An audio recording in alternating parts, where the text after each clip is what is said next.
Welcome to another motivational and inspiring section with me. Do you know that money flows to only problem solvers? Money flows only to problem solvers. Money can splash to others. Someone can give a friend, a brother can give you some stipends, some cash. That's just a splash to you. But money truly flows to people that solves problem. When you say that something is flowing, it means it has a constant movement to that particular direction. So someone that is connected to that source where the money flows will continually get money.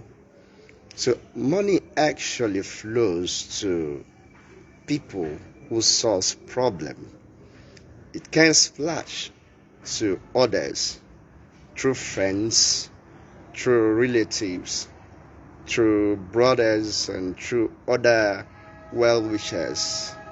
But for one to have constant flow of cash, you must be a problem solver. Now let's take it in a broader perspective, in a practical terms. Take for instance, if a plumber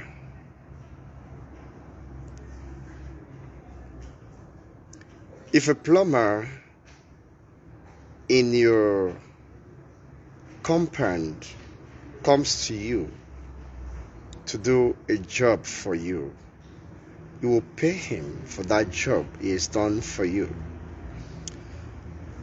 Now listen, if the problem you solve, if you're solving a problem for fewer persons, you will have fewer rewards. But if you solve problem to more people, you have more money. Let me say it this way. It doesn't matter the number of problems you solve. That really doesn't count. What counts is the problem you solve for the number of people. That's what counts. You can solve 5 problems for maybe 10%. That cannot make you rich. But another can solve 1 problem for 2 million people. That will definitely make that person rich. So it's not the number of problems you solve, but the number of people you solved their problem that counts. I want to cite an example from the plumber we cited earlier. The best you can give to a plumber will be cash you have at hand. Maybe it depends on the magnitude of the job he wants to do, but it cannot be more than 100,000. If a plumber is coming to fix something in your house, it cannot be more than 100,000. And that plumber cannot solve that problem at the same time to more than 100,000 persons. It's not possible. So you see, the plumber is truly solving a problem, but he solves a problem to limited people. So his reward is also limited. Let me cite another example. If you see a rich pastor, for instance, you observe that that rich pastor is solving a spiritual problem, but he's solving it to millions of people, and that is why he's rich. This reminds me to also let as many that would always want to query the source, the revenue, the wealth of pastors. Before you question the wealth of pastors, what you should ask is, what is the problem this pastor is solving? The reason why the man is rich is because he's solving a problem, not a few people, but he's solving a problem to millions of people. He's solving it both to the rich, the middle class, and to the poor.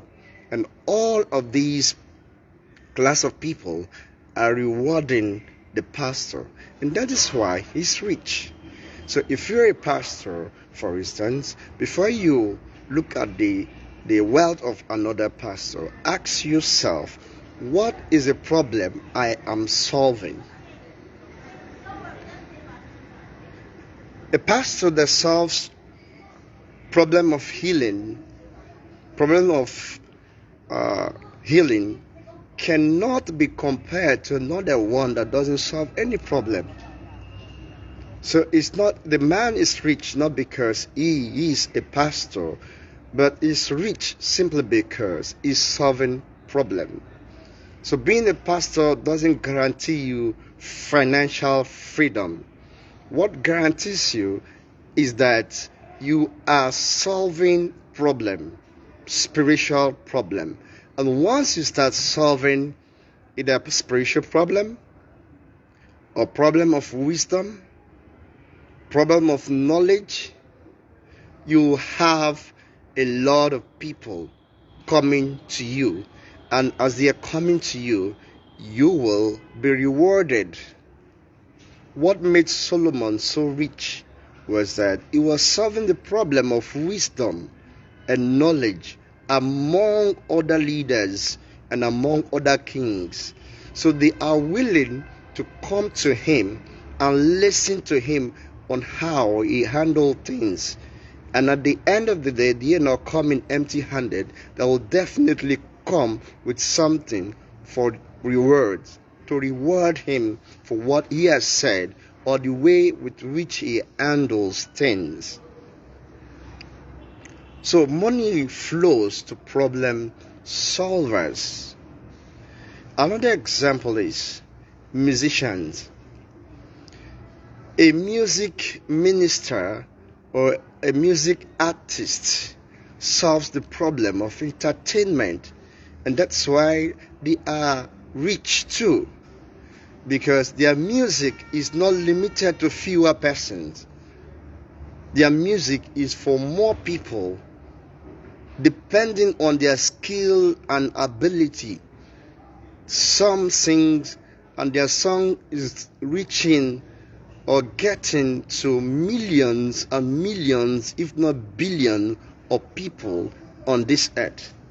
So as they are circulating to millions and billions of people on this earth, so their reward is trickling in that manner. So they have they have solved a problem that brings money to them constantly. So next time when you think of money, think of the problem you can solve. It is only the problem you can solve that will bring money to you, and not just the problem you can solve. Think of a problem you can solve that involves millions of people. What is the problem? If I solve it, millions of people will benefit from this problem I'm to solve. That is the way to financial freedom. So if you solve a problem that is only for fewer people, you just have fewer rewards.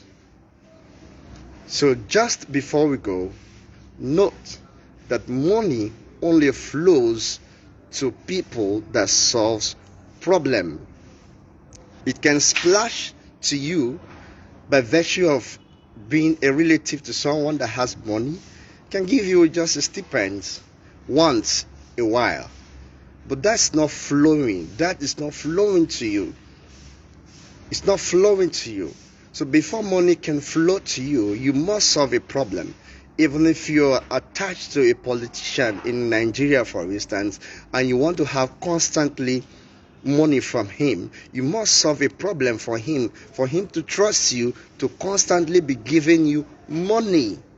So what is the problem you're solving for that your political parties or for their political associates? What's the problem you're solving? What is the problem you can solve for him? That's the way it can flow to you. It's as simple as that. Kindly like and share this video. And before I leave, I want you to comment on this video. If this video truly make any sense to you, I want to hear from you. See you at the top.